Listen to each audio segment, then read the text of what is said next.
శ్రీ సమర్థ సద్గురు సాయినాథాయ నమః. శ్రీ సాయిబాబా చరిత్ర ప్రారంభము. గురువారము, మొదటి రోజు పారాయణ.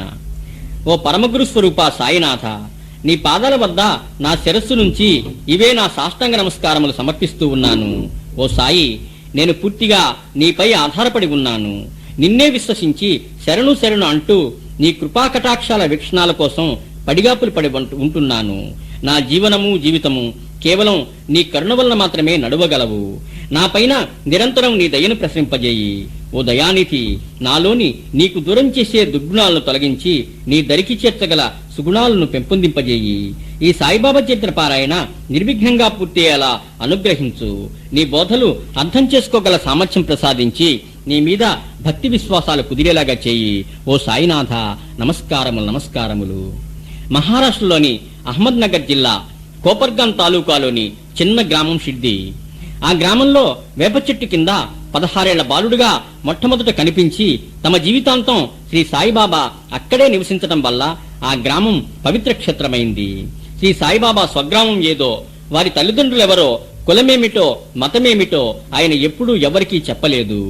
ఎండను వానను చలిని లెక్క చేయక, రాత్రి పగలోనే భయం లేక ఒంటరిగా ఆ చెట్టు క్రిందే ఎప్పుడు పద్మాసనంలో కూర్చొని తపస్సులో ఉండేవారు. ఒకసారి ఖండోబా భక్తులొకరు వేప చెట్టు కింద తవ్వించి చూస్తే అక్కడ మెట్లు, లోపల గుహలో వెలుగుతున్న 4 దీపాలు కనిపించాయి.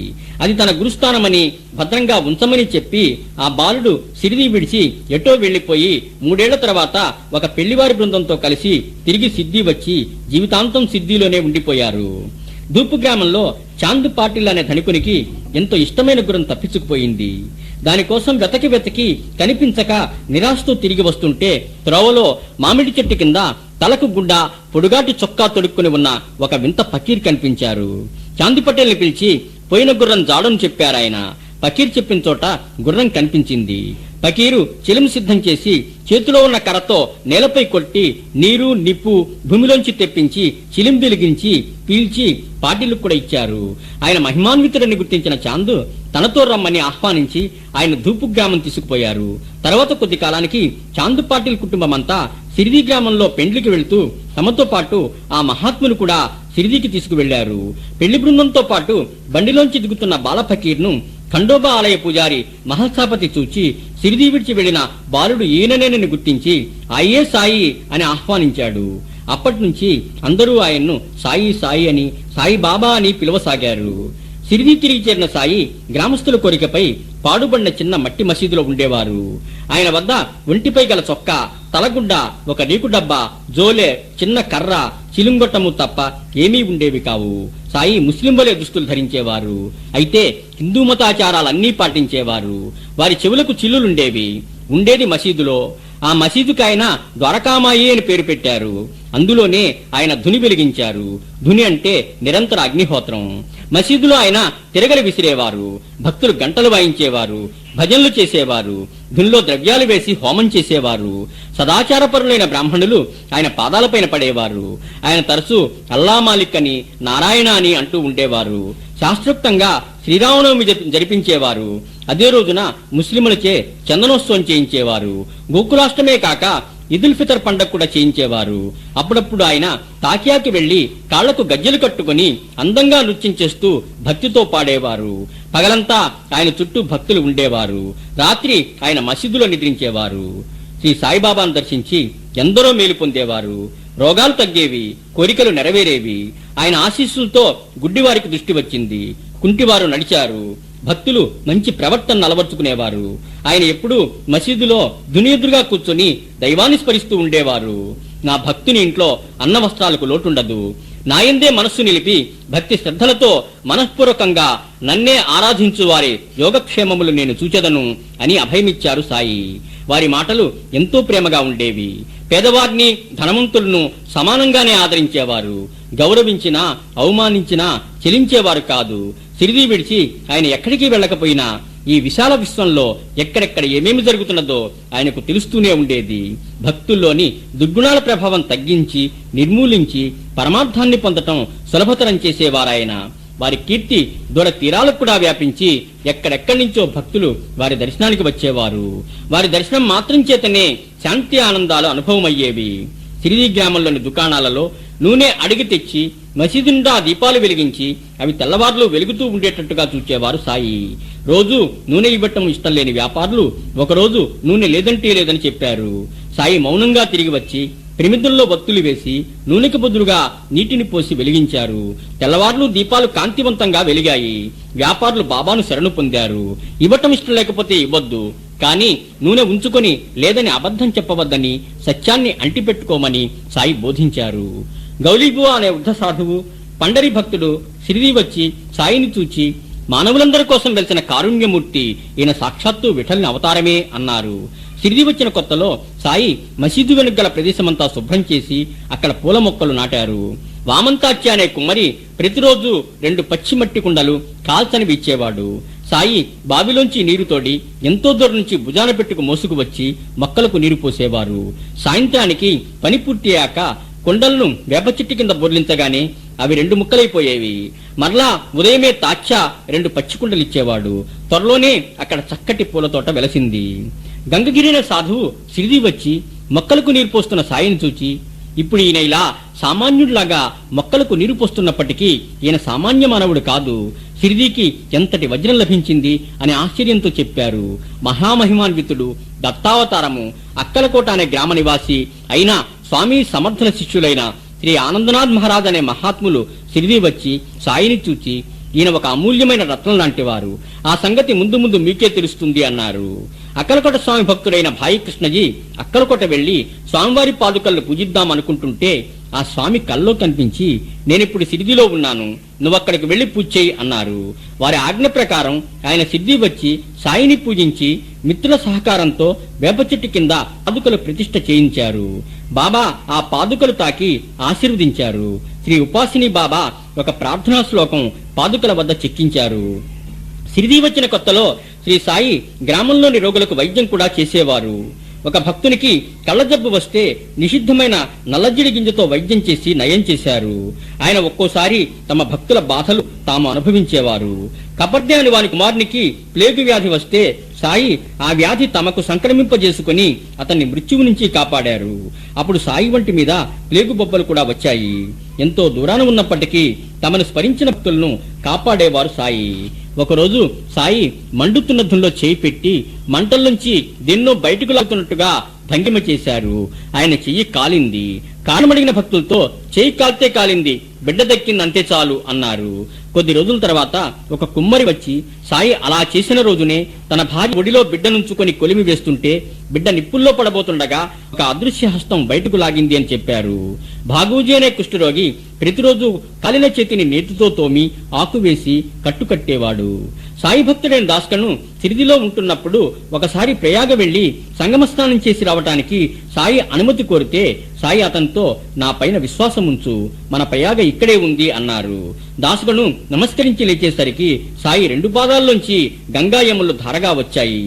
బ్రహ్మచారి అయిన ఒక రోహిల్లా సాయి దగ్గర ఉంటూ రాత్రనక పగలనక అల్లాహో అక్బర్ అని పెద్దగా కేక వేసి పవిత్ర ఖురాన్లోని కల్మాలు పెద్దగా పాడుతూ ఉండేవాడు.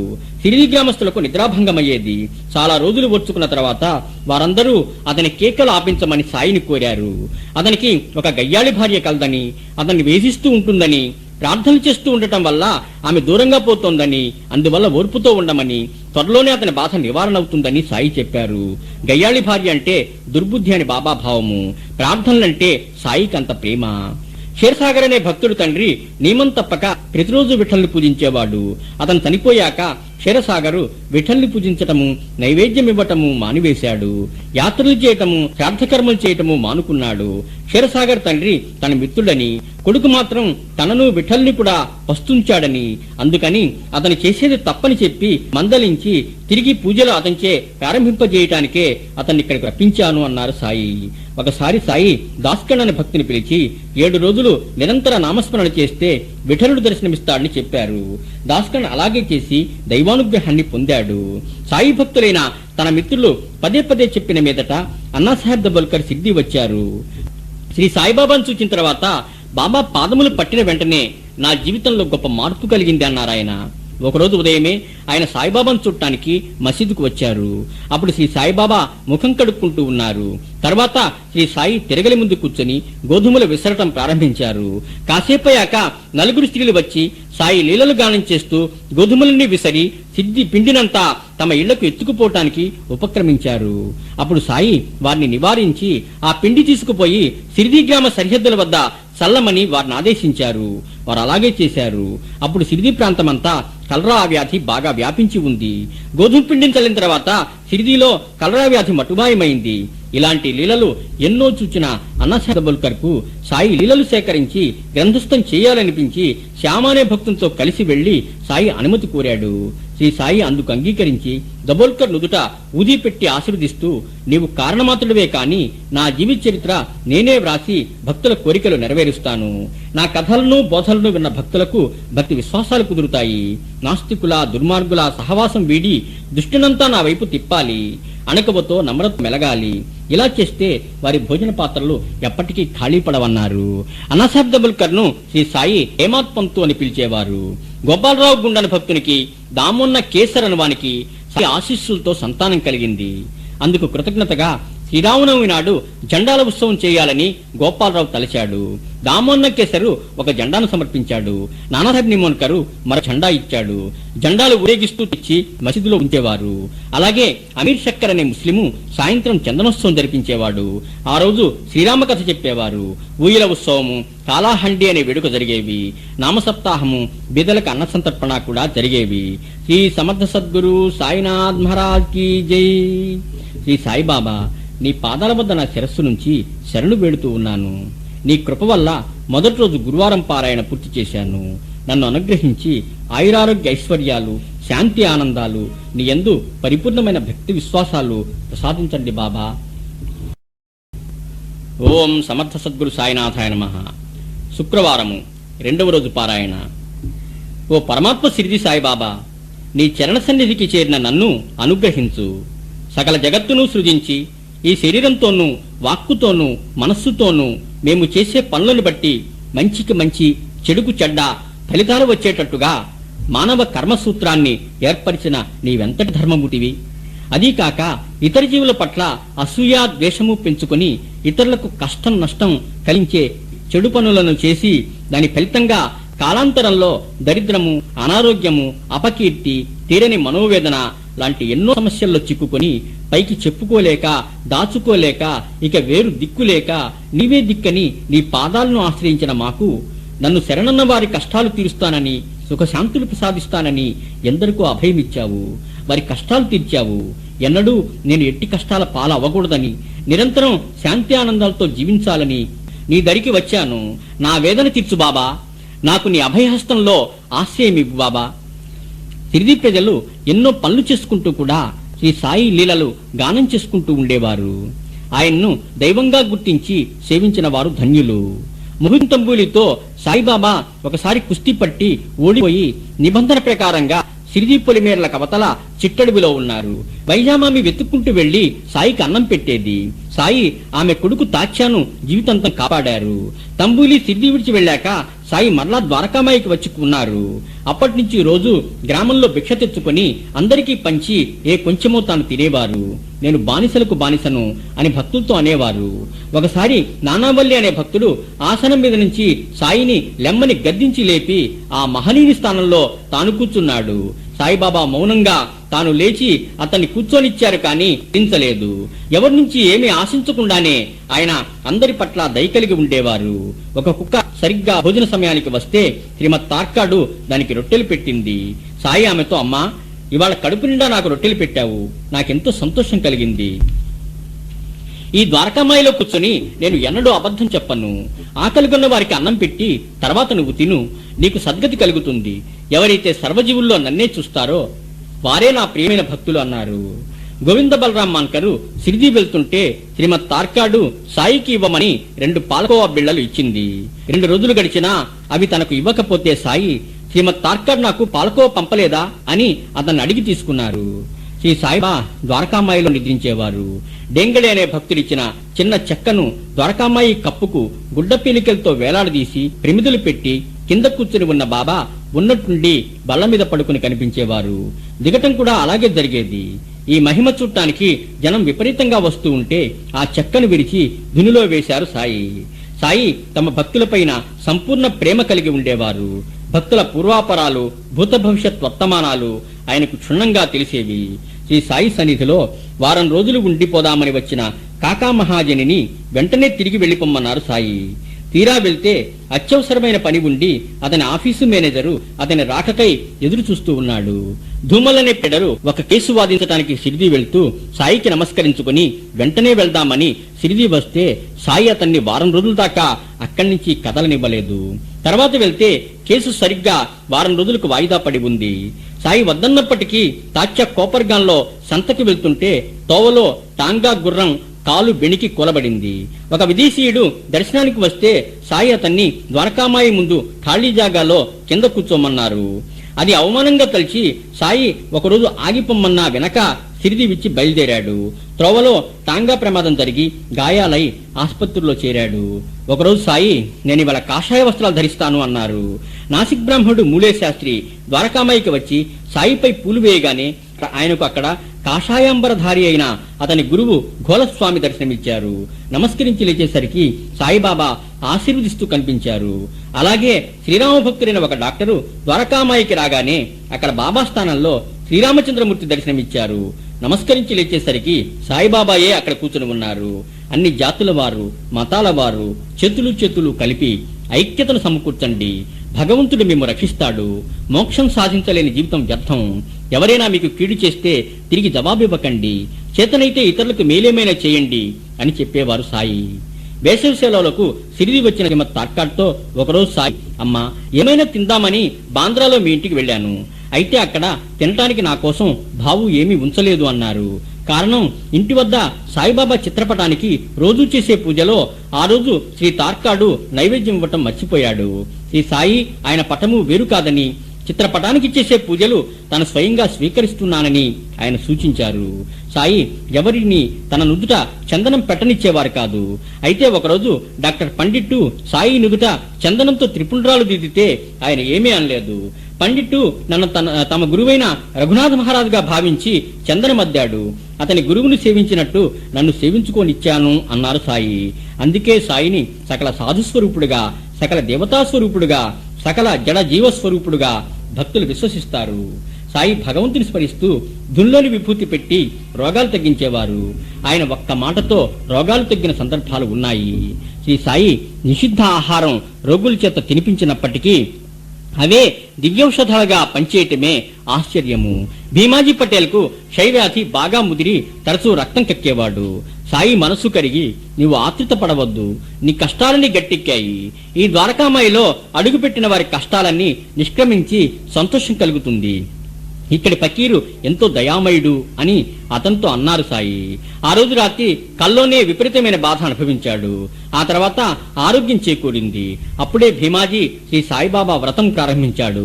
ఒకసారి బాబాసాహెబ్ బుట్టి విరోచనాలతో బాధపడుతూ ద్వారకామాయి కూడా రాలేకపోతుంటే సాయి అతని వైపు వేలు చూపుతూ, జాగ్రత్త, నీ విరోచనములు చేయకూడదు అన్నారు. జబ్బు వెంటనే తగ్గిపోయింది. మరొకసారి అతంచే బాదం పప్పు, పిస్తా, అక్రోటు మొదలైన నిషిద్ధ ఆహారం తినిపించి కలరావ్యాధి తగ్గించారు. అలందీ సన్యాసికి ఎన్నో ఏళ్లుగా బాధిస్తున్న చెవుపోటు సాయి అల్లా అచ్చాకరేగా అనగానే తగ్గిపోయింది.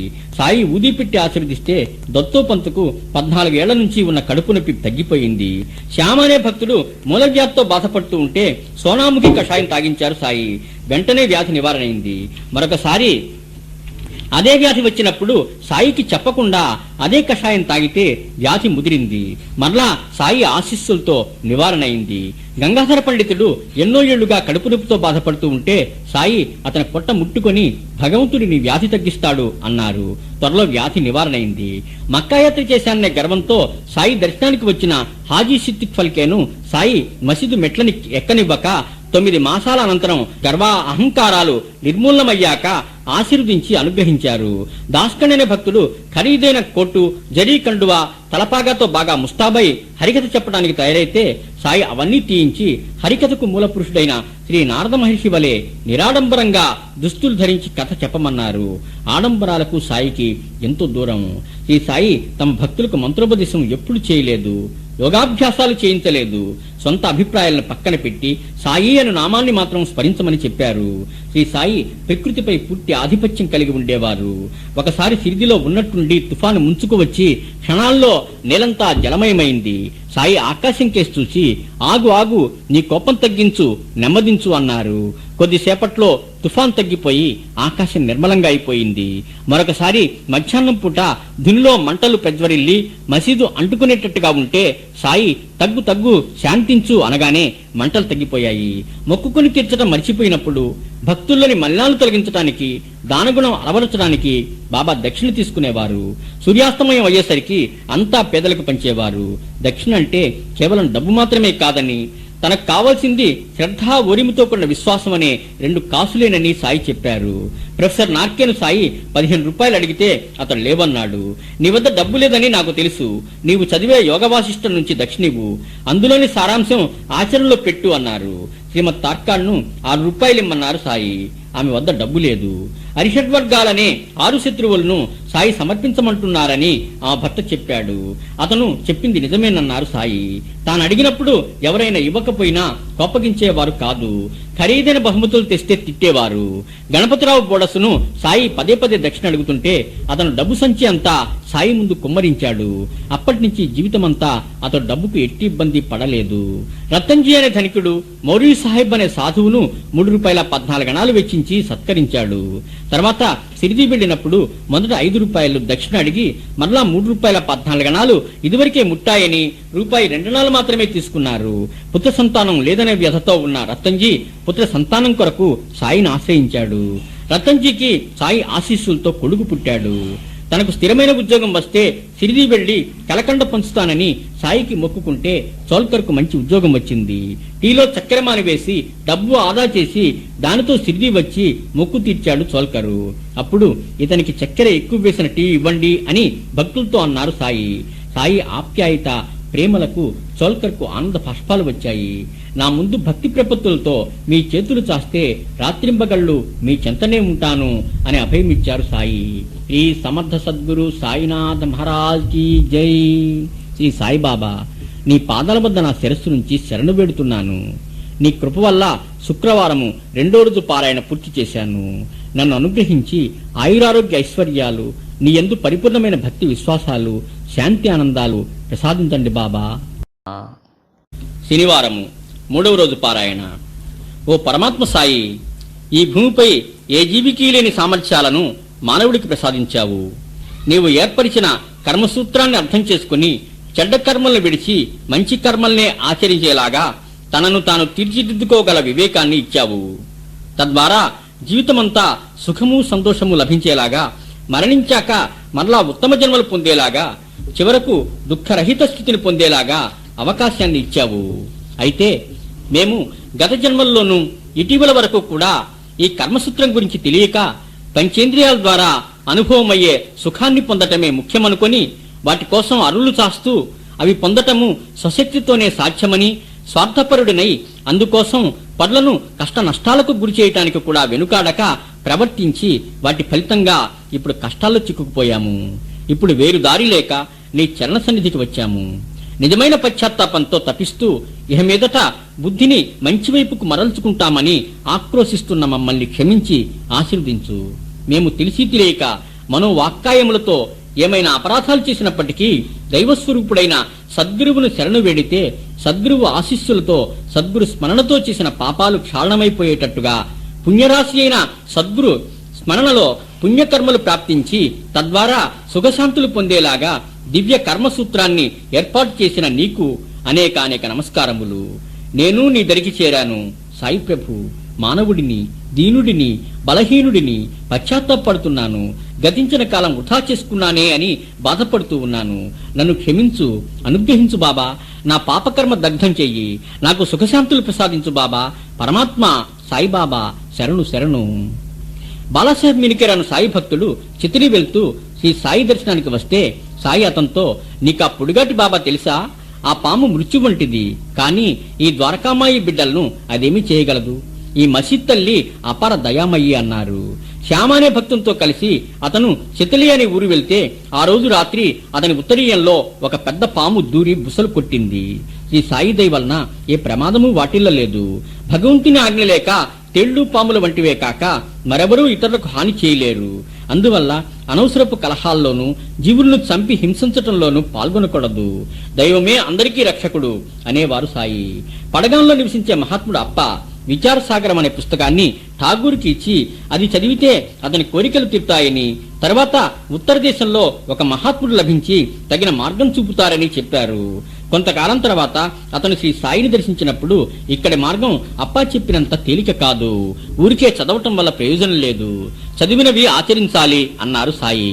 రాధాకృష్ణమాయి అనే భక్తురాలికి జ్వరంగా ఉంటే నిచ్చెన వేయించుకొని ఆమె ఇంటిపైకెక్కి మరోవైపు దిగారు సాయి. నిచ్చెన తెచ్చిన వానికి 2 రూపాయలు ఇచ్చారు. ఎక్కువ డబ్బు ఎందుకు ఇచ్చారు అని అడిగితే ఎవరి చేత ఉచితంగా సేవ చేయించుకోరాదని, ఉదారంగా ప్రతిఫలమివ్వాలని చెప్పారు సాయి. శ్రీ సాయి ఆశీస్సుల కోసం షిరిడీ వచ్చిన వాడొకడు ఎవరినో నిందిస్తూ సాటివారిలో అతని గురించి దురభిప్రాయం కలిగిస్తూ కాలం గడుపుతూ ఉంటే సాయి అతనికి మలాన్ని భక్షిస్తున్న పందిని చూపి, నీ ప్రవర్తన అలాంటిదే. ఆ పంది మలాన్ని ప్రీతితో తింటున్నట్టుగా నువ్వు నీ సోదరుని మనస్ఫూర్తిగా నిందిస్తూ అతని మాలిన్యాలను నువ్వు గ్రహిస్తున్నావు. ఇలా చేస్తే షిరిడీ వచ్చి మాత్రం ఫలితమేమిటి అన్నారు. సాయి భక్తుడైన దాస్కను ఎంతో క్లిష్టమైన ఈశావాస్య ఉపనిషత్తును మరాఠీ భాషలోకి అనువదించినప్పటికీ అందులోని పాఠాన్ని పూర్తిగా గ్రహించలేక బోధించమని శ్రీ సాయిని ప్రార్థించాడు. కాకాసాహెబ్ దీక్షిత్తు ఇంట్లోని పనిపిల్ల నీకు ఆ ఉపనిషత్తు యొక్క సారాన్ని బోధిస్తుంది లెమ్మన్నారు సాయి. తర్వాత దాస్కను విల్లేపార్లలో కాకా ఇంటికి వెళ్ళినప్పుడు ఉదయమే చింకిగుడ్డలు వేసుకుని పనులు చేస్తున్న నౌకరీ పిల్ల కనిపించింది. దాస్కన్ ఆమెపై జాలితో ఒక కొత్త చీరను ఆమెకి ఇప్పించాడు. మర్నాడు ఆ పాప ఆ కొత్త చీర కట్టుకుని వచ్చి సంతోషంతో వెలిగిపోతున్న మొహంతో గంతులు వేస్తూ గిరిగిరిను తిరుగుతూ ఆడిపాడుతూ పనులు చేసింది. మర్నాడు కొత్త చీర పెట్టెలో దాచుకుని యథాప్రకారం మాసిపోయిన చినిగిపోయిన గుడ్డలే వేసుకు వచ్చింది. అయినా కొత్త చీర కట్టుకున్నప్పటి సంతోషం ఆమెను విడలేదు. తనకు ఒక కొత్త చీర ఉందన్న భావన ఆమెను సంతోషంతో ముంచుతోంది. అప్పుడు అతనికి ఈ సాయి మాటలు గుర్తొచ్చాయి. కష్టసుఖాలు మన మనోవైఖరిపైన ఆధారపడి ఉంటాయని, అదే పనిపిల్ల బోధించిన ఉపనిషత్ సారమని దాస్కన్ గ్రహించాడు. వేదాలు, ఉపనిషత్తులు, అష్టాదశ పురాణాలు, వేదాంతము క్షుణ్ణంగా చదువుకున్న అనంతరావు పాటంకరు ఎన్ని చదివినా శాంతి లభించలేదని దాక్షిణ్యంతో ఆశీర్వదించమని శ్రీ సాయిని ప్రార్థించాడు. శ్రీ సాయి అతనికి భక్తి లేని పాండిత్యం వ్యర్థమని, శ్రవణము, కీర్తన, స్మరణ, పాదసేవ, పూజ, నమస్కారము, దాస్యము, సఖ్యము, ఆత్మ నివేదనము అనే 9 రకాలైన భక్తులతో దైవాన్ని ఆరాధించాలని, ప్రేమతో నిండిన భక్తిని ఆచరిస్తే తప్పక శాంతిక్షేమాలు కలుగుతాయని చెప్పి శ్రీ సాయి అతన్ని ఆశీర్వదించారు. పాటంకర్ హృదయం ఆనందంతో నిండిపోయింది. తనమందు పేరాస గల కోటీశ్వరుడొకడు సిద్ధి వచ్చి సాయికి నమస్కరించి తనకు బ్రహ్మజ్ఞానం ప్రసాదించమని ప్రార్థించాడు. పేరాస గల వానికి బ్రహ్మజ్ఞానం పొందే స్తోమత ఉండదు. దురాశ గల వారికి శాంతి కాని తృప్తి కాని ఉండదు. ఆత్మ సాక్షాత్కారం పొందాలంటే పంచ ప్రాణాలు, పంచేంద్రియాలు, మనస్సు, బుద్ధి, అహంకారము సమర్పణ చేయాలి. అందుకుగాను మొదట ముక్తి పొందాలనే కోరిక తీవ్రంగా ఉండాలి. ఇహపర సౌఖ్యములందు విముఖుడై ఉండాలి. అంతర్ముఖుడై తపమాచరించాలి. పాపపు పనులు మానుకోవాలి. సరైన నడవడి కలిగి ఉండాలి. ఇష్టమైనవి కాక శ్రేయస్కరమైన వాన్నే కోరుకోవాలి. మనోనిగ్రహము, పంచేంద్రియ నిగ్రహము కలిగి ఉండాలి. పావనమైన మనస్సు కలిగి ఉండాలి. సమర్థుడైన గురువును విశ్వసించాలి. భగవంతుని కటాక్షాన్ని సంపాదించాలి.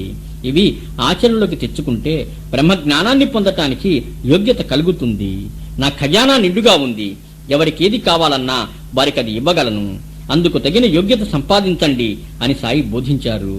సాటి అనే భక్తుడు అనేక చిక్కు సమస్యలతో షిరిడీ వచ్చి శ్రీగురు చరిత్ర ఒక సప్తాహ పారాయణ చేయగానే శ్రీ సాయి తమ చేతిలో శ్రీగురు చరిత్రను ధరించి అందులోని సారాన్ని బోధిస్తున్నట్టుగా స్వప్న దర్శనమిచ్చారు.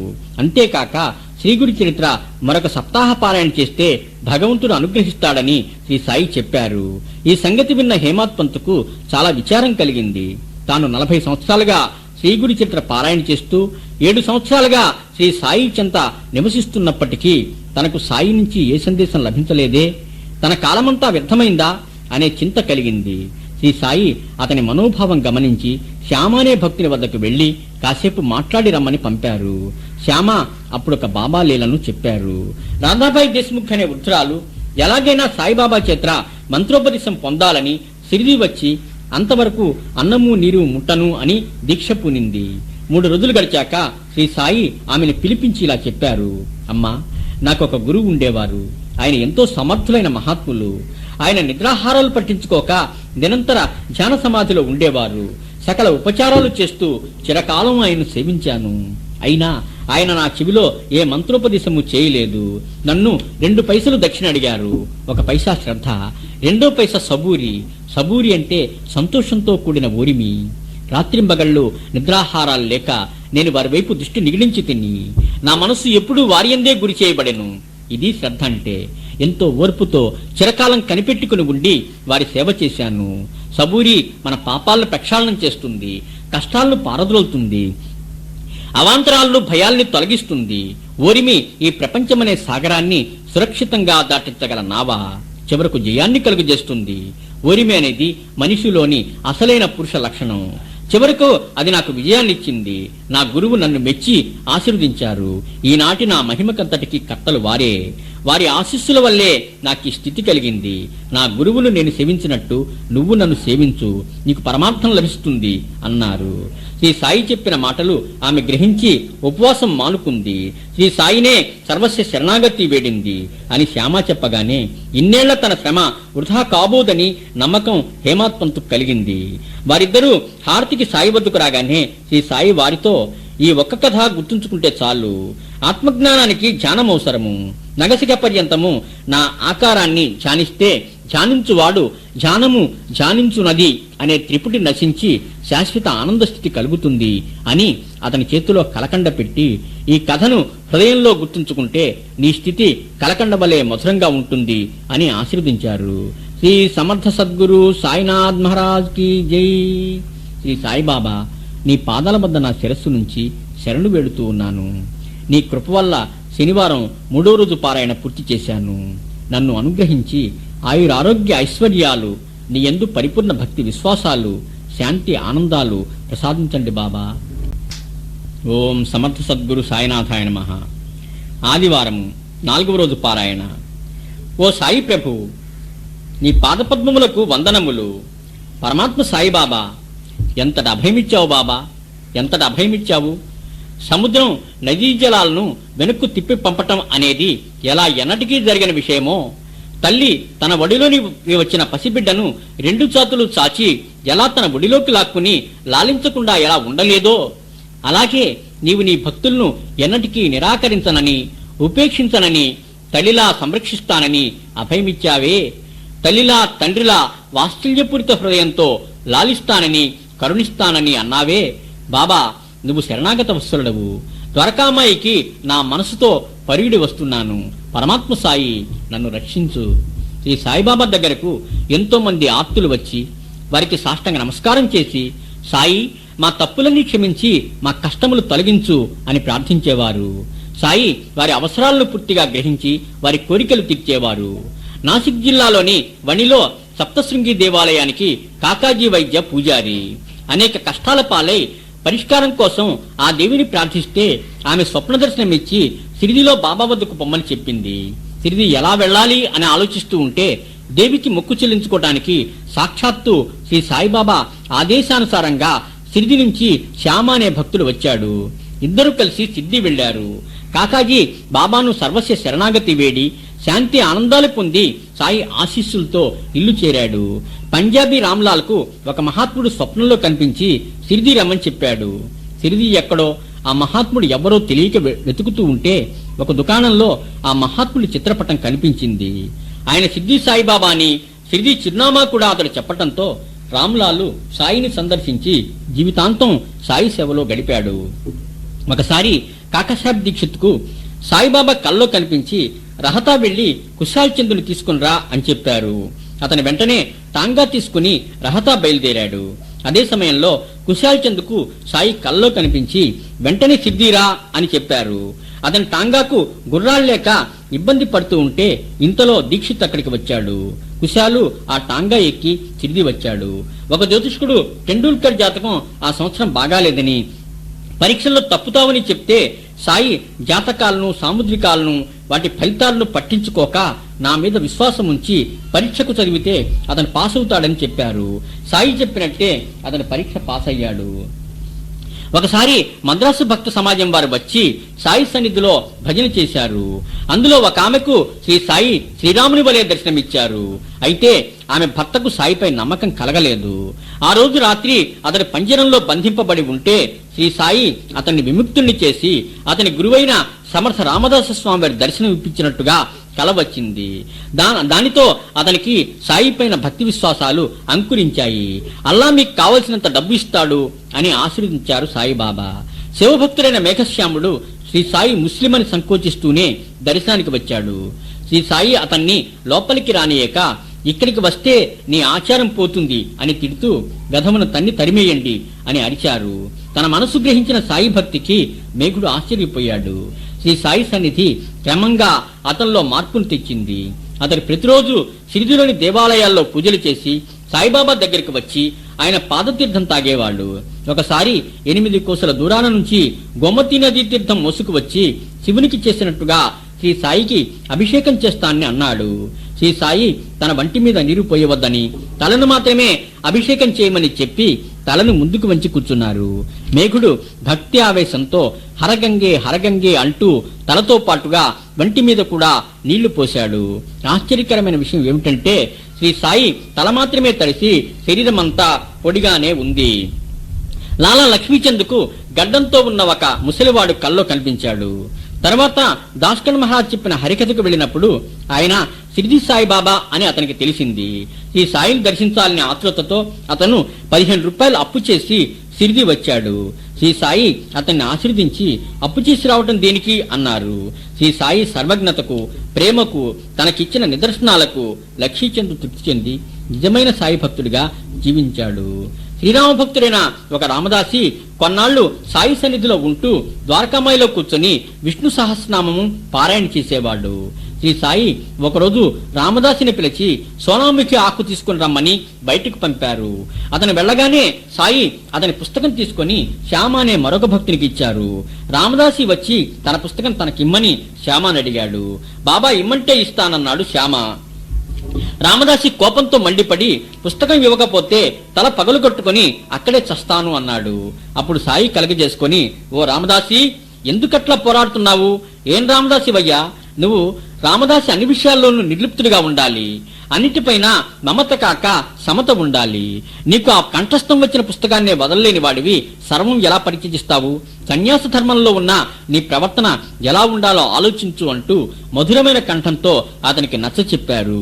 రామదాసి తనలోని లోపమేమిటో గ్రహించాడు, సరిదిద్దుకున్నాడు, శాంతించాడు. గోపాల్ నారాయణ అంబేద్కర్ ప్రతి సంవత్సరము సిద్ధి వచ్చి తన కష్ట సుఖాలు శ్రీ సాయికి చెప్పుకునేవాడు. ఒకసారి ఎన్నో కష్టాలు ముంచుకు వస్తే సిరిడి వచ్చి ఆ రోజు రాత్రి బావిలో దూకి చావాలని నిర్ణయించుకుని ఉంటే సగుణమేరు నాయక్ అనే భక్తుడు వచ్చి శ్రీ అక్కలపుట మహారాజ్ అనే మరో మహాత్ముని చరిత్ర అతని చేతిలో ఉంచాడు. అంబేద్కర్ ఆ పుస్తకం తెరవగానే అందులో తనలాగే ఒక భక్తుడు కష్టాలకు లోనై బావిలో దూకితే శ్రీ స్వామి వచ్చి అతన్ని బయటకు తీసి పుణ్య పాపాలు అనుభవిస్తే తీరిపోతాయి, లేకపోతే మరుజన్మలోనైనా వెంటరాక తప్పవు. అలాంటప్పుడు ఆత్మహత్య వల్ల ఉపయోగమేముంది? కష్టాలు శాశ్వతంగా నిర్మూలించుకోరాదా అని చెప్పిన భాగం వచ్చింది. అది సాయి సందేశమని గ్రహించిన అతడు ప్రాణత్యాగం చేసే ప్రయత్నం మాని మరింత భక్తితో సాయినే సేవించాడు. సాయి ఆశీస్సులతో అతను జ్యోతిష్యంలో మంచి ప్రావీణ్యం సంపాదించి కావలసినంత ఆర్జించుకుంటూ సుఖశాంతులతో జీవించాడు. హరిశ్చంద్రపతిలే కొడుకు మూర్ఛవ్యాధితో బాధపడుతూ ఉంటే షిరిడి తీసుకువచ్చారు. రోగిని బాబా పాదాల దగ్గర పెట్టగానే అతడు కళ్ళు తేలవేసి స్పృహ కోల్పోయాడు. తల్లిదండ్రులు ఏడుస్తూ ఉంటే ఎవరికైతే నమ్మకము ఓర్పు ఉంటుందో వారిని తప్పక భగవంతుడు రక్షిస్తాడన్నారు సాయి. శ్రీ సాయి చెప్పినట్టే కుర్రవాడు లేచాడు. అతనికి ఆరోగ్యం చేకూరింది. శ్రీ సాయి పితలేకు 3 రూపాయలు ఇస్తూ పూర్వం అతనికి 2 రూపాయలు ఇచ్చానని, వాటితో పాటు వీటిని కూడా పూజించమని చెప్పారు. పితలే చిన్న వయసులో శ్రీ అక్కలకోట స్వామి దర్శనానికి తండ్రితో పాటు వెళ్ళినప్పుడు ఆ స్వామి అప్పుడు 2 రూపాయలు ఇచ్చారని అతని తల్లి చెప్పింది. మహాత్ముల చర్యలు ఒకరికొకరికి తెలిసే ఉంటాయి. ఒకసారి మామిడి పళ్ళ పార్సిల్ వస్తే అందులో 4 పళ్ళు దాము అన్నాకు ఇచ్చి, ఇవి నీ చిన్న భార్యకి ఇవ్వు, సంతతి కలుగుతుంది అన్నారు సాయి. తర్వాత బాబా చెప్పినట్టే జరిగింది. నిజానికి దాము అన్న సాయిని ఆశ్రయించింది సంతానం కోసమే. మరోసారి అతను ఒక వ్యాపారం ప్రారంభిస్తూ అందులో బాబాకు వాటా ఇద్దాము అనుకున్నాడు. శ్రీ సాయి ప్రపంచ విషయాల్లో అంటుకోవటం నాకు ఇష్టం లేదన్నారు. నా సమాధి నుంచి కూడా కర్తవ్యం నేను నిర్వహిస్తాను. మనస్ఫూర్తిగా శరణుచొచ్చిన వారితో మాట్లాడుతాను. నేను మీ వద్ద ఉండనేమోనని ఆందోళన పడవద్దు. మీ క్షేమములు కడుక్కుంటూనే ఉంటాను. ఎప్పుడు నన్నే జ్ఞాపకం ఉంచుకోండి. హృదయపూర్వకమైన నమ్మకం ఉంచండి. అప్పుడే మీరు మేలు పొందుతారు అనేవారు సాయి. ఒకసారి హేమాత్ పంతు సాయిబాబా దగ్గర కూర్చొని పాదసేవ చేస్తూ ఉంటే ఆయన కోటులో నుంచి కొన్ని శనగలు రాలిపడ్డాయి. శనగలు ఎలా వచ్చాయా అని అందరూ ఆశ్చర్యపోతూ ఉంటే, ఈ రోజు సంత కదా, శనగలు కొనుక్కొని తింటూ ఇక్కడికి వచ్చి ఉంటాడు అన్నారు సాయి. హేమాత్ పంతు కంగారుగా, బాబా, లేని దుర్గుణాన్ని నాకు అంటగడుతున్నావు. పక్క వాళ్ళకి పెట్టకుండా ఒక్కడే నేను ఎప్పుడూ ఏమీ తినను. ఇన్నాళ్ల బట్టి సిద్ధిలో ఉన్నప్పటికీ నేను ఒక్కసారి కూడా సంతకు వెళ్లలేదు. శనగలు ఎప్పుడు కొన్నాను, ఎప్పుడు తిన్నాను అన్నాడు. అవునవును, నిజమే. దగ్గరున్న వారికి పెడతావు. ఎవరు దగ్గర లేకపోతే నువ్వు నేను ఏమి చేయగలము? సరే కాని నువ్వు ఏదైనా తినేటప్పుడు నేను గుర్తొస్తున్నానా? నేను నీ చెంతనే ఎప్పుడు ఉండలేదా? తినటానికి ముందు నాకు పెడుతున్నావా చెప్పు అన్నారు. సాయి సేవలో నిరంతరం గడిపే శ్యామాకు ఒకసారి పాము కరిచింది. అందరూ విఠోబా ఆలయానికి అతన్ని తీసుకుపోయి చికిత్స చేయిద్దాం అనుకుంటుంటే ఎంతో బాధతో విలవిల్లాడుతూ కూడా, నాకు వైద్యుడు దైవము కూడా సాయిబాబాయే అంటూ బాబా ఉండే మసీదుకు పరిగెత్తాడు శ్యామ. విషం శరీరమంతా వ్యాపించింది. మరణం తప్పదు అనుకున్నారు అందరూ. బాబా అతన్ని చూడగానే, వరి దుష్టబ్రాహ్మణుడా, మసీదు మెట్లెక్కావో జాగ్రత్త, పో పొమ్ము, కిందికి పొమ్ము అని గర్జించారు. ఆశ్చర్యకరమైన విషయం ఏమిటంటే, సాయిలా గర్జించగానే పాము విషం దిగిపోయి బాధ తగ్గిపోయి శ్యామ జీవించాడు. శ్రీ సమర్థ సద్గురు సాయినాథ్ మహారాజ్ కీ జై. శ్రీ సాయిబాబా, నీ పాదాల వద్ద నా శిరస్సు వంచి శరణు పెడుతూ ఉన్నాను. నీ కృప వల్ల ఆదివారం 4వ రోజు పారాయణ పూర్తి చేశాను. నన్ను అనుగ్రహించి ఆయురారోగ్య ఐశ్వర్యాలు, నీ యందు పరిపూర్ణమైన భక్తి విశ్వాసాలు, శాంతి ఆనందాలు ప్రసాదించండి బాబా. ఓం సమర్థ సద్గురు సాయినాథాయ నమః. సోమవారము 5వ రోజు పారాయణ. ఓ శరణాగత వత్సల పరమాత్మ సాయిబాబా, నిన్ను శరణు వేడుతున్నాము బాబా. మా మనసులో ఉన్న విషయం, మా జీవితాల వాస్తవ స్థితి నీ ముందు నోరు విప్పి కాని మూగ వేదనగా గాని చెప్పుకోకుండా ఉండలేని ప్రభు. ఉన్న నిజం చెబుతున్నాను ప్రభు. ధనం లేకుండా క్షణం గడవటం లేదు మాకు. మేం పిల్లలమైన, విద్యార్థులమైన, భార్యాభర్తలమైన, తల్లిదండ్రులమైన, వృద్ధులమైనా కూడా మాకు డబ్బు లేకుండా ఒక్కరోజు ఒక్క పూట కూడా గడవని పరిస్థితి గల ఈ సమాజంలో ఉన్నాము. మా కుటుంబంలో కుటుంబ సభ్యులపైన మాకు ఒకరి పట్ల ఒకరికి మమకారం ఎక్కువ. మేము తల్లిదండ్రులమైనప్పుడు మా సంతానంపై ఎంతో మమకారం పెంచుకుంటాము. మా జీవితాలకు ముఖ్య కేంద్రాలుగా మా పిల్లల్ని చూస్తాము. భవిష్యత్తంతా వారి చుట్టూ అల్లుకుంటాము.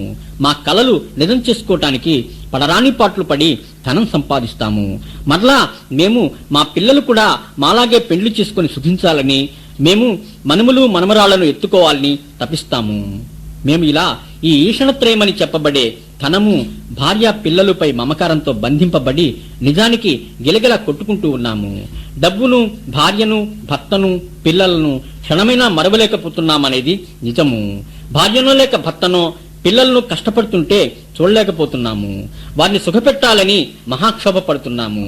ఈ క్షోభ ఏమిటి ప్రభు మాకు? సాయి ప్రభు, సాయి ప్రభు పరమాత్మ, వీటి నుంచి బయటపడితే కానీ ఎప్పటికీ కష్టాలు రాని స్థితికి చేరుకోలేమని, ఈ చిక్కుముడులు మరణంతో ముగిసిపోయేవి కావని, ఈ స్వార్థ మమకారాలు చించకపోయినట్లయితే మరలా మరో జన్మ ఎత్తుతూ శిథిలమైన ఈ శరీరం విడిచి మరో కొత్త శరీరం ధరిస్తూ ఈ కష్ట సుఖాలు అనుభవిస్తూ ఉండాల్సిందేనని అనుకుంటున్నారే సాయి ప్రభు.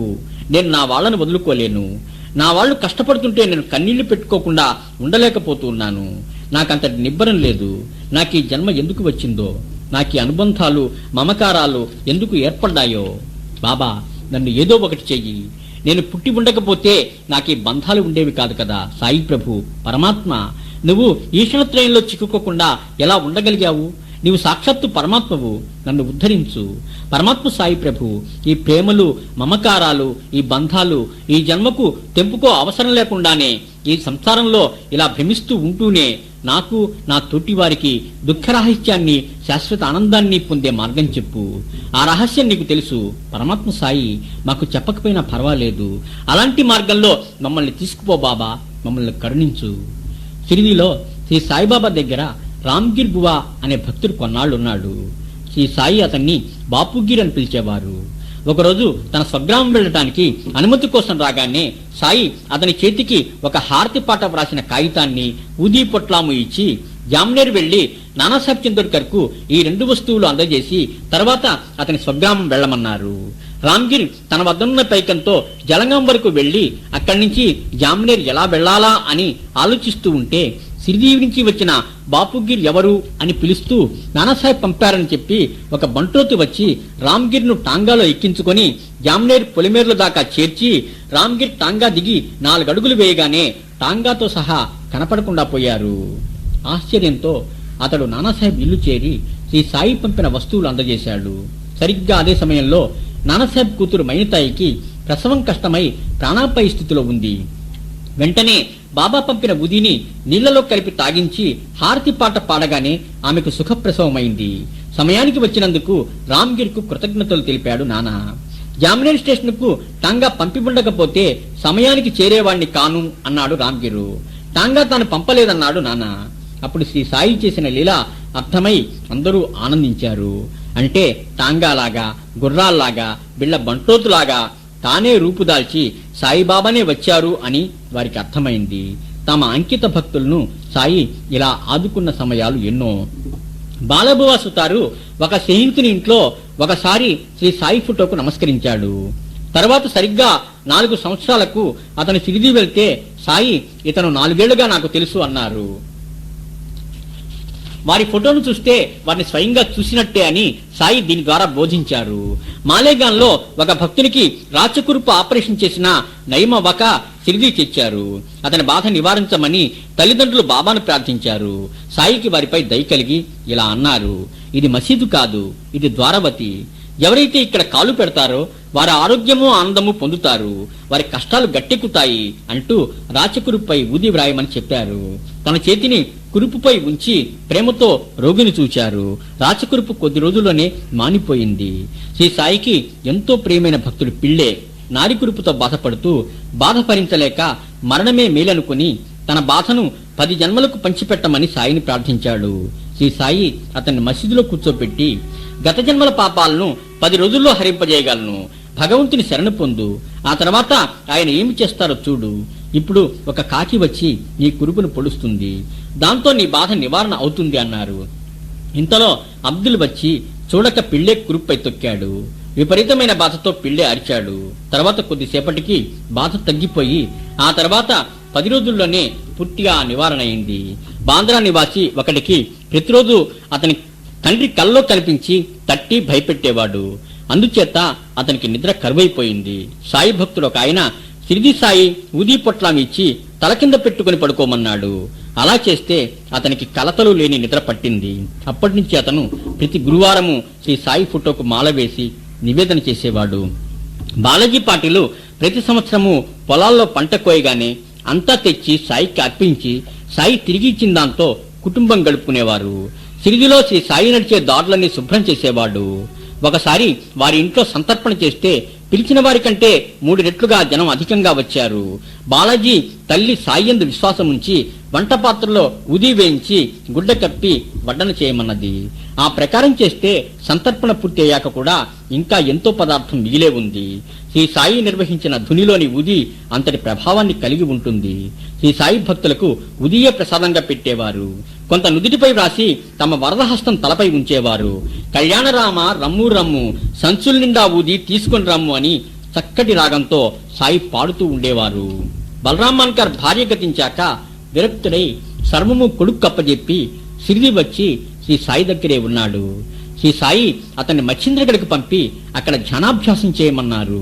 ఒకరోజు సాయి మచ్చింద్రగఢ్లో అతని ఎదుట ప్రత్యక్షమై, సాయి అంటే 3.5 మూరల శరీరమే కాదు, నేను ఎప్పుడూ సిద్ధిలో మాత్రమే ఉంటానని అనుకుంటున్నావు, నీ ఎదుట ఇప్పుడు సిద్ధిలో ఉన్నట్టే ఉన్నానో లేదో బాగా చూసుకో అని అతను తాకి నమస్కరించుకున్న తర్వాత ఆశీర్వదించి అదృశ్యమయ్యారు. మాన్కర్ కొన్నాళ్లకు తిరిగి సిద్ధి వచ్చి ఎంతో కాలం సాయిని సేవించి ఆయన సన్నిధిలోనే జీవితం చాలించాడు. శ్రీ సాయి సమాధి చెందటానికి కొద్ది రోజుల ముందు రోగాలతో బాధపడుతున్న ఒక పులిని సాయి వద్దకు తెచ్చారు. శ్రీ సాయి దానికి బంధ విముక్తి చేయించారు. నేరుగా అది మసీదులో ప్రవేశించి సాయి కళ్లలో కళ్ళు పెట్టి చూస్తూ ప్రాణాలు విడిచింది. మహాత్ముల సన్నిధిలో మరణించిన వారు సద్గతి పొందుతారు అని శాస్త్రం. ఒకసారి గోవా నుంచి 2 పెద్ద మనుషులు వచ్చారు. అందులో ఒకరిని అడిగి శ్రీ సాయి 15 రూపాయలు దక్షిణ తీసుకున్నారు.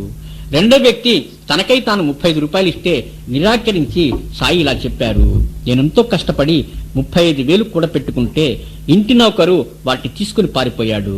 ఒక పకీరు సలహాతో అవి నాకు తిరిగి దక్కాయి. మరోసారి నేను ఉద్యోగం కోసం దత్తస్వామికి మొక్కుకున్నాను. ఎంతో కాలం తర్వాత బాకీ చెల్లించానన్నారు. ఇది విని ఆశ్చర్యంతో వచ్చిన వారిద్దరూ తమ కథలను ఇలా చెప్పారు. మొదటి వ్యక్తి, నేను ఎంతో కష్టపడి 35,000 రూపాయలు కూడబెట్టుకుంటే మా ఇంటిలోని వంటవాడు వాటిని కాజేసి పారిపోయాడు. నేనెంతో దిగులుతో మా ఇంటి అరుగు మీద కూర్చుని ఉంటే ఒక ఫకీరు నా దగ్గరికి వచ్చి, నీ డబ్బు తిరిగి లభించే వరకు ఇష్టమైన పదార్థం తిననని, దర్శనానికి వస్తానని షిరిడీ సాయిబాబాకు మొక్కుకో అని సలహా ఇచ్చాడు. నేను ఆ ప్రకారమే మొక్కుకొని నాకిష్టమైన వరి అన్నం తింటాం మానివేశాను. త్వరలోనే మా వంటవాడు పైకమంతా తిరిగి తెచ్చి ఇచ్చి క్షమాపణ కోరాడు. శ్రీ సాయి నా కష్టం తీర్చినందుకు దర్శనానికి వచ్చాను. 35,000 ఇచ్చిన సాయికి 35 రూపాయలతో ఏం పని అన్నాడు. మరొకతను ఇలా చెప్పాడు, నేను ఉద్యోగాన్వేషణై వెళ్తూ ఉద్యోగం దొరికితే మొదటి నెల జీతం సమర్పించుకుంటానని ఈ దత్తస్వామికి మొక్కుకున్నాను. ఉద్యోగం వచ్చింది. మొదటి నెల జీతం 15 రూపాయలు. తర్వాత నా జీతం 700 దాకా పెరిగింది. శ్రీ సాయి నా మొక్కును గుర్తు చేసి స్వీకరించారు, నన్ను రుణ విముక్తుని చేశారు అని చెప్పారు. ఔరంగాబాద్ గారి దంపతులకు సంతానం లేదు. 27 సంవత్సరాలు అతడు చేసిన ప్రార్థనలు, మొక్కులు నిష్ఫలమయ్యాయి. నిరాశ చెంది ఆఖరి ప్రయత్నంగా తిరిగి వచ్చి సాయిని ప్రార్థించాడు. శ్యామనే భక్తుడు వారిపై దయచూపమని ప్రార్థించిన మీదట సాయి ఒక టెంకాయను ఆశీస్సులతో వారికి ఇచ్చి సంవత్సరంలోగా సంతానం కలుగుతుంది అని చెప్పారు. సాయి ఆశీస్సులు ఫలించి కొడుకు పుట్టాడు. 5వ నెలలో బిడ్డను సిద్ధి తీసుకువచ్చారు కూడా. శ్రీ సాయి ఒకరోజు మసీదులో, ఒకరోజు చావడిలో నిద్రించేవారు. కాలాంతరంలో ఆయన మసీదు నుంచి చావడికి వెళ్లటం పెద్ద ఉత్సవంగా మారింది. దీన్నే చావడి ఉత్సవం అంటారు. శ్రీ సమర్థ సద్గురు సాయినాథ్ మహారాజ్ కి జై. శ్రీ సాయిబాబా, నీ పాదాల వద్ద నా శిరస్సు నుంచి శరణు వేడుతూ ఉన్నాను. నీ కృప వల్ల సోమవారము 5వ రోజు పారాయణ పూర్తి చేశాను. నన్ను అనుగ్రహించి ఆయురారోగ్య ఐశ్వర్యాలు, నీ యందు పరిపూర్ణమైన భక్తి విశ్వాసాలు, శాంతి ఆనందాలు ప్రసాదించండి బాబా. సమర్థ సద్గురు సాయినాథాయ నమః. మంగళవారము 6వ రోజు పారాయణ. ఆకాశంలో మిణుకు మిణుకుమని మనకు కనిపిస్తున్న నక్షత్రాలు మనం నివసిస్తున్న భూగోళం కంటే కొన్ని వేల రెట్లు పెద్దవి. అటువంటి కోట్లాది నక్షత్రాలతో నిండిన ఈ విశ్వం మొదలు అతి చిన్న సూక్ష్మజీవుల వరకు ప్రాథమిక కణములైన పరమాణువులతో నిర్మింపబడ్డవేనని, ఆ పరమాణువులు కూడా సర్వత్రా వ్యాపించి ఉన్న ఒకానొక శక్తి క్షేత్రం నుంచి ఉద్భవిస్తున్నాయని శాస్త్రజ్ఞులు, సర్వత్రా నిండిన ఆ శక్తి చైతన్యవంతమైందని, ఆ ఆది చైతన్యమే పరమాత్మయని ఋషులు చెబుతున్నారు. మొట్టమొదట గల ఆ ఆది చైతన్యమే తనలో మార్పు తెచ్చుకొని జగత్తుగాను జీవులుగాను ప్రకటమైంది. జగత్తు, జీవులు కూడా పరమాత్మ నుంచే ఉద్భవించాయి. సముద్రంలో జరిగిన మథనకు కెరటాలు ఢీకొట్టుకుని నీటి బిందువులు పైకెగసి కొంతకాలం సముద్రములకు విడిగా బిందు రూపంగా ధరించి నిలిచినట్టుగా అంతా నిండిన ఆది చైతన్యమే తనలోని మథనం వల్ల అనేకమై జీవులుగా వ్యక్తమైంది. అయితే నీటి బిందువుల వలె కాసేపు నిలిచి ఉండి మరలా అవంతర అవే సముద్రంలో నీటి బిందువులు లీనమైనట్టుగా జీవులు కాసేపు జీవించి మరలా పరమాత్మలో అవంతర అవే లీనమవవు. పరమాత్మలోంచి జీవుడు ఉద్భవించి కాలం గడిచే కొద్దీ తన ఉనికిని కాపాడుకునే ప్రయత్నంలో మనస్సును సృష్టించుకొని విడిగా జీవనం చేస్తాడే తప్ప పరమాత్మలో లీనమైపోవాలని అనుకోడు. ఎందుచేతనంటే తను పరమాత్మలో భాగమనే విషయము అతడు మర్చిపోయి ఉంటాడు. తనకు పరమాత్మకు మధ్య మనసును అడ్డు పెట్టుకుని ఇష్టాయిష్టాల ప్రకారం జీవిస్తూ కర్మను సంతరించుకుంటూ కర్మ ఫలితం అనుభవిస్తూ కష్ట సుఖాలు జనన మరణ చక్రాల్లో చిక్కుకుంటాడు. ఒకానొక స్థితిలో తట్టుకోలేని కష్టం ఎదురైనప్పుడు అందులోంచి బయటపడే మార్గం అన్వేషిస్తూ పరమాత్మతత్వాన్ని తన నిజతత్వాన్ని మహనీయుల ద్వారా తెలుసుకుంటాడు. అప్పుడు తన నిజతత్వం తెలుసుకుని పరమాత్మలో ఐక్యమవ్వాలని తపిస్తాడు. దుఃఖ నివృత్తి కోసం పరితపిస్తాడు. పరమాత్మ సాయి, మేమిప్పుడు దాదాపుగా ఆ స్థితిలోనే ఆ పరిస్థితుల్లోనే చిక్కుకున్నాము. నిన్నే శరణు వేడుతున్నాము. మమ్మల్ని నువ్వుగా చేసేయి. మాకు ఈ దుఃఖం పోగొట్టు. మమ్మల్ని ఉద్ధరించు. సాయి భక్తుడు బీవీదేవు దహంలో తహసీల్దారు. అతని తల్లి నోచిన నోములకు ఘనంగా ఉద్యాపన చేయిస్తూ తప్పక ఆ శుభకార్యానికి రావాల్సిందని ఈ సాయిని ఆహ్వానిస్తూ సిరిదికి జాబు రాశాడు. నన్ను గుర్తుంచుకున్న వారిని నేను మరవను. ప్రేమతో పిలిచిన వారి దగ్గరకు పరిగెత్తుతాను. మరి ఇద్దరితో కలిసి ఉద్యాపనకు తప్పక వస్తాను అని జోగ్గనే భక్తుని చేత సమాధానం రాయించారు బాబా. ఉద్యాపన రోజు భోజన సమయానికి దేవ్ ఇంటి ముందు ఒక సన్యాసి టాంగా దిగి తాను మరి ఇద్దరితో పాటు భోజనానికి వచ్చానని చెప్పాడు. దేవ్ వారిని మర్యాదగా ఆహ్వానించాడు. వారు ముగ్గురు భోంచేసి వెళ్లిపోయారు. శుభకార్యం పూర్తయ్యాక శ్రీ సాయి రానేలేదంటూ జోగుకు ఉత్తరం రాశాడు దేవు. అతను గుర్తుపట్టడానికి వీలుగా మరి ఇద్దరితో పాటు వచ్చానని చెప్పాను. దేవు నన్ను గుర్తించనే లేదు అన్నారు సాయి. విషయం తెలిసి సాయిని గుర్తించనందుకు దేవు పశ్చాత్తాపడ్డాడు. అయితే సాయి స్వయంగా వచ్చి తన ఇంటి విందు ఆరగించినందుకు ఆయనకు తనపై గల ప్రేమకు ఆశ్చర్యంతో ఆనందంతో తల మునకలైనాడు. ఒకసారి హేమాత్ పంతుకు తెల్లవారుజామున శ్రీ సాయి కల్లో కనిపించి ఆ రోజు వారి ఇంటికి భోజనానికి తాను వస్తున్నట్టుగా చెప్పారు. ఆ రోజు హోళీ పండగ అవటంతో హోళీ పూజ ముగించి 2 పంక్తుల్లో బంధుమిత్రులకు భోజనాలు వడ్డించి మధ్యలో శ్రీ సాయి కోసం ఆసనం సిద్ధం చేసి విస్తరి వేసి వడ్డించి సాయి రాక కోసం ఎదురు చూస్తూ ఉన్నాడు హేమాత్ పంతు.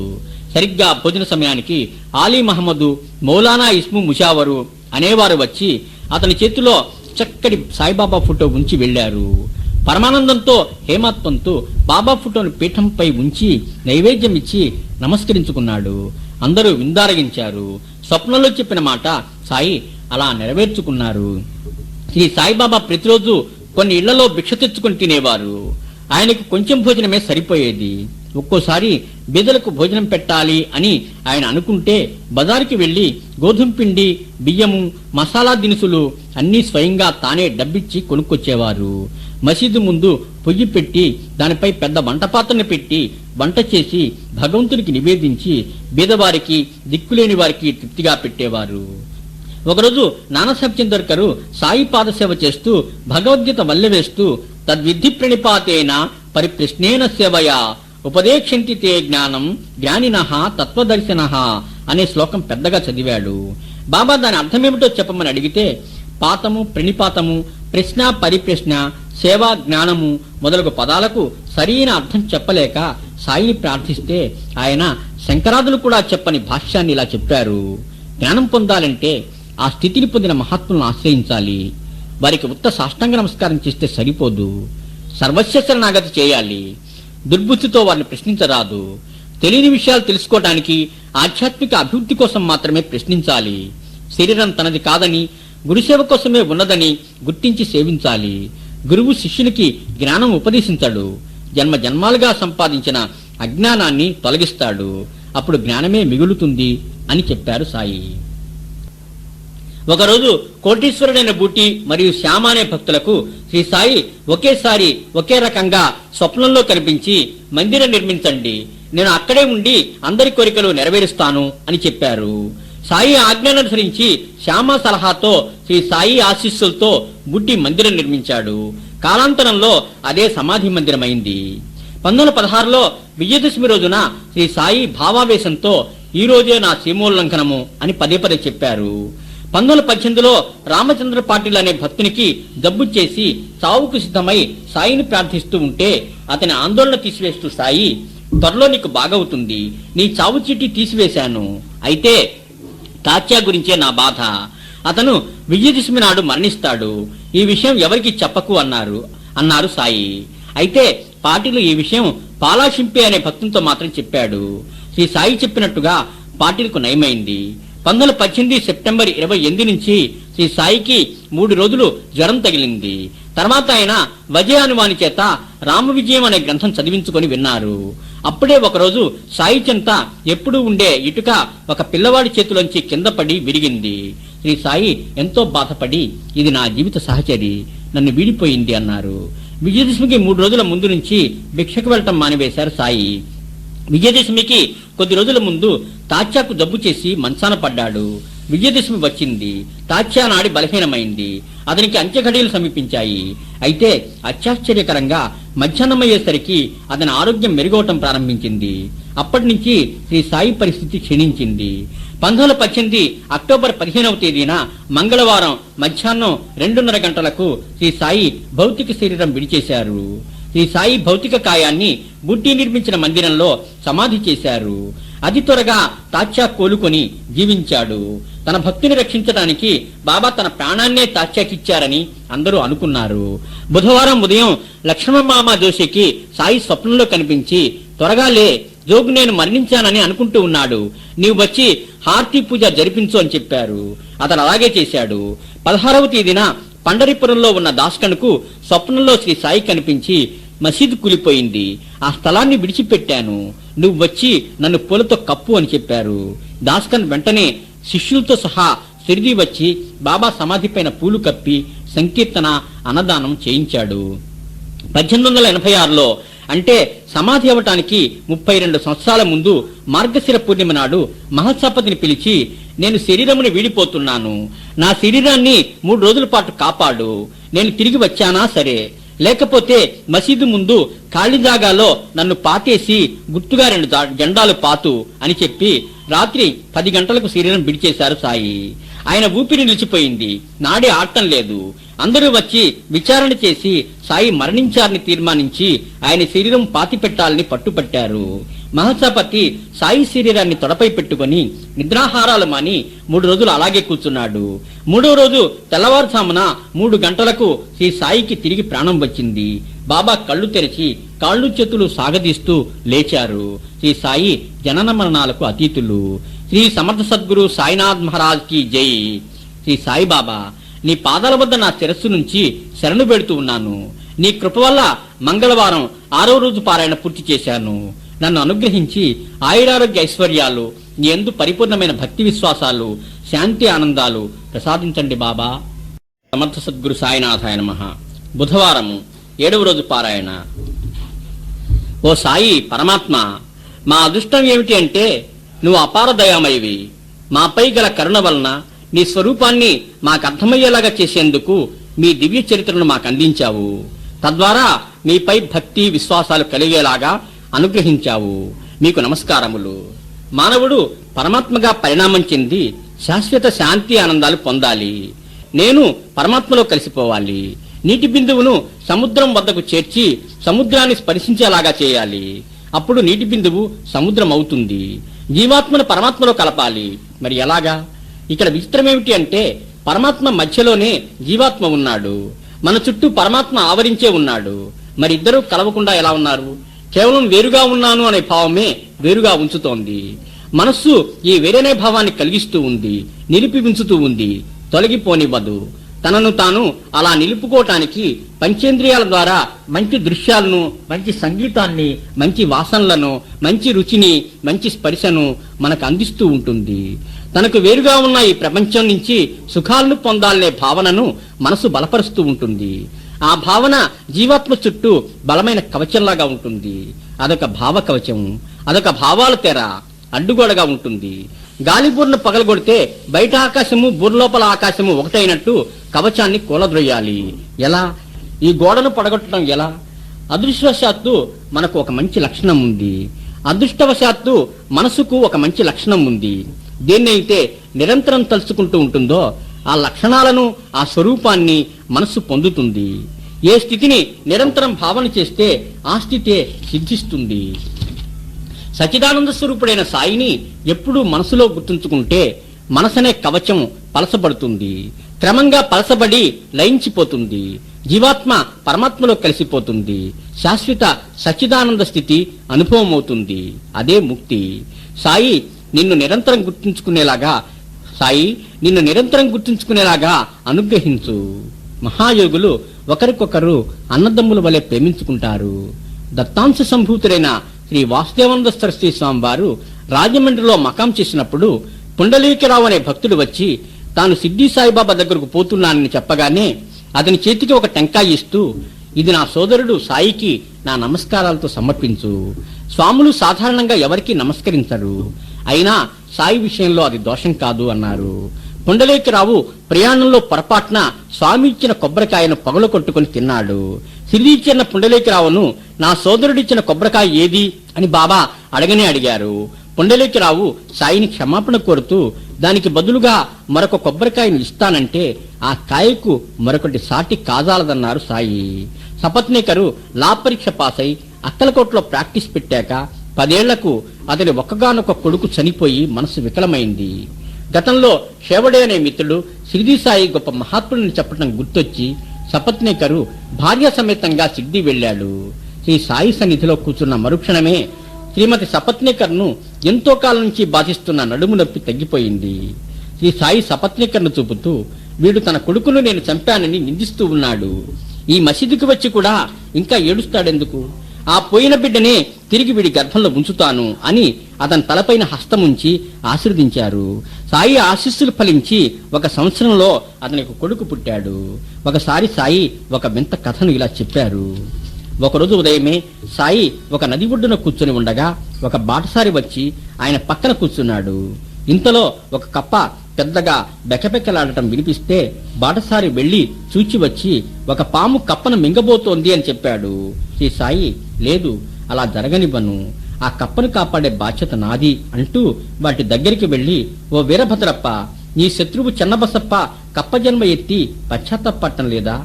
నీవు పాము జన్మ ఎత్తి కూడా ఇంకా వాడిపైన శత్రుత్వం వహించి ఉన్నావా? సిగ్గులేదా? మీ అసూయలు విడిచి శాంతించండి అని కోప్పడ్డారు. ఆ మాటలు విని పాము కప్పను వదిలేసి పొదల్లోకి వెళ్లిపోయింది. కప్ప నీటిలోకి దూకింది. బాటసారికి ఇదేమీ అర్థం కాకపోతే సాయి ఇలా చెప్పారు. మా గ్రామంలో శివాలయం శిథిలమైతే గ్రామస్తులు చందాలు వసూలు చేసి ఊర్లోని ధనికునికిచ్చి ఆలయం బాగు చేయించమన్నారు. ధనికుడు డబ్బు మింగేసి ఊరుకున్నాడు.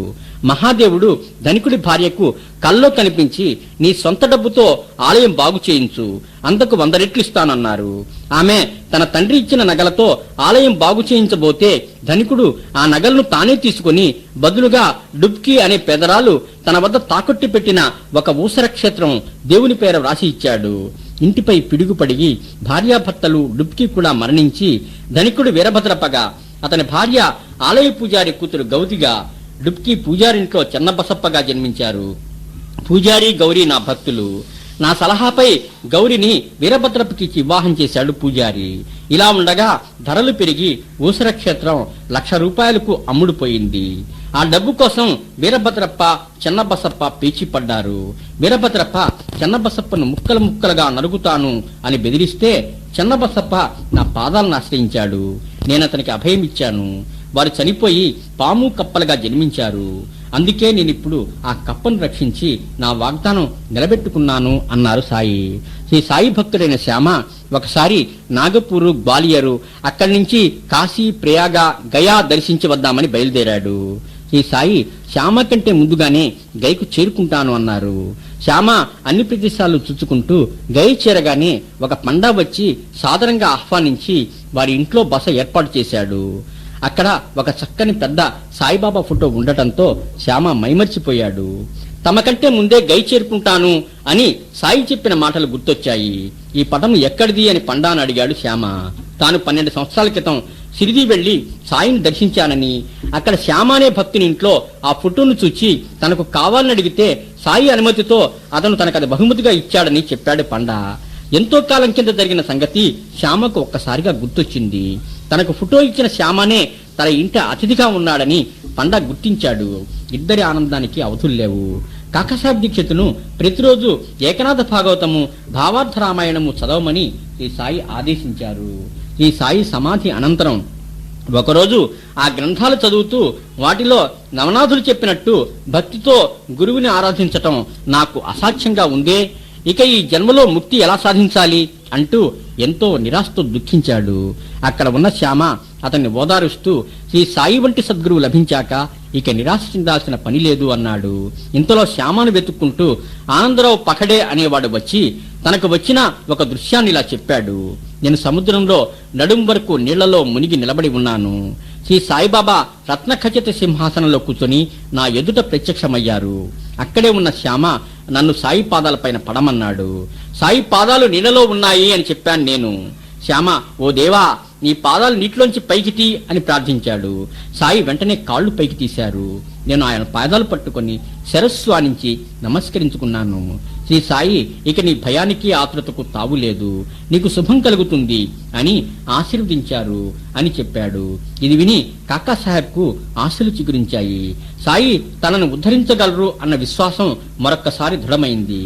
శ్రీ సాయి అమృతతుల్యమైన మాటలు తమ భక్తులతో ఇలా చెప్పారు. ఎవరైతే ఇతరులను నిందిస్తారో వారు నన్నే హింసించిన వారవుతారు. ఎవరైతే నిందలను ఓర్చుకుంటారో వారు నాకు ప్రీతిపాత్రులవుతారు. ఎవరైతే నన్ను మిక్కిలి ప్రేమిస్తారో, ఎప్పుడు నన్నే చూస్తారో, ఎప్పుడు నన్నే ధ్యానం చేస్తూ ఉంటారో, నా నామాన్ని జపిస్తూ ఉంటారో, నాకు సర్వస్వ శరణాగతి చేస్తారో వారికి నేను రుణగ్రస్తుడను. వారికి మోక్షమునిచ్చి వారి రుణం తీర్చుకుంటాను. ఎవరైతే నా సన్నిధానానికి వస్తారో, ఎవరైతే నాకు అర్పించకుండా ఏమీ తినరో, నా గూర్చి దీక్షతో ఉంటారో వారిని నేనెన్నడూ మరువను. కొంచెమైనా గర్వము అహంకారము లేకుండా నీ హృదయంలో ఉన్న నన్ను సర్వస్వ శరణాగతి వేడు. నన్ను వెతకటానికి ఎక్కడికో పోనక్కర్లేదు. నామము రూపములకు అతీతంగా ఉన్న సర్వజీవుల్లోని చైతన్యాన్ని నేనే. దీన్ని నువ్వు గ్రహించి నీలోనే కాక అన్నిటిలో నన్ను చూడటం అభ్యసిస్తే సర్వ వ్యాపకత్వం పొంది నాలో ఐక్యమవుతావు. శ్రీ సాయి చరిత్రను రాసిన హేమాడ్ పంతు ఇలా అన్నారు. శ్రీ సాయి తమ భక్తులకు 4 వైపుల నుంచి సహాయపడతారు. సర్వజీవులను ప్రేమించడం తప్ప వారు మరేమీ కోరరు. ఎవరు శ్రీ సాయి చరిత్రను ప్రేమతో చదువుతారో, ఎవరు దాన్ని వింటారో వారు శ్రీ సాయిబాబాతో తాదాత్మ్యం చెందుతారు. శ్రీ సాయి, నిన్ను దర్శిస్తున్న వారందరూ లౌకికమైన కోరికలతో వస్తున్నారే, సాక్షాత్తు పరమాత్మవైన నిన్ను ముక్తి ప్రసాదించమని ఎవరు కోరటం లేదు అని విమర్శిస్తున్న భక్తునితో అలా అనవద్దని మొదట భక్తులకు లౌకిక కోరికలు తీర్చి తర్వాత వారిని క్రమంగా ముక్తి పథంలోకి లాగుతానని అభయమిచ్చావు. సాయి, మేము అలాంటి వారమే. ముందు ఈ జీవితంలో కష్టాలు తొలగించి సుఖజీవనం ప్రసాదించు. ఆ తర్వాత నీ ఇష్టానుసారంగా మమ్మల్ని ఉద్ధరించు. నీకు సర్వదా బానిసలము, నీ సేవకులము, ఎప్పటికీ నీ చరణాశ్రితులమై ఉంటాము. శరణు శరణు. శ్రీ సమర్థ సద్గురు సాయినాథ్ మహారాజ్ కి జై. శ్రీ సాయిబాబా, నీ పాదాల వద్ద నా శిరస్సు వంచి శరణు వేడుతూ ఉన్నాను. నీ కృప వల్ల బుధవారం 7వ రోజు పారాయణ పూర్తి చేశాను.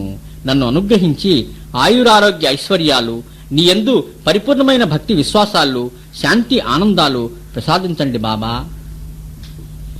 నమో సాయి శివనందనా, నమో సాయి కమలాసనా, నమో సాయి మధుసూదనా, పంచవదనా సాయి నమో, నమో సాయి అత్రినందనా, నమో సాయి పాకశాసన, నమో సాయి నిశారమణ, వష్ణి నారాయణ సాయి నమో, నమో సాయి రుక్మిణీవర, నమో సాయి చిద్భాస్కర, నమో సాయి జ్ఞానసాగర, జ్ఞానేశ్వర శ్రీ సాయి నమో.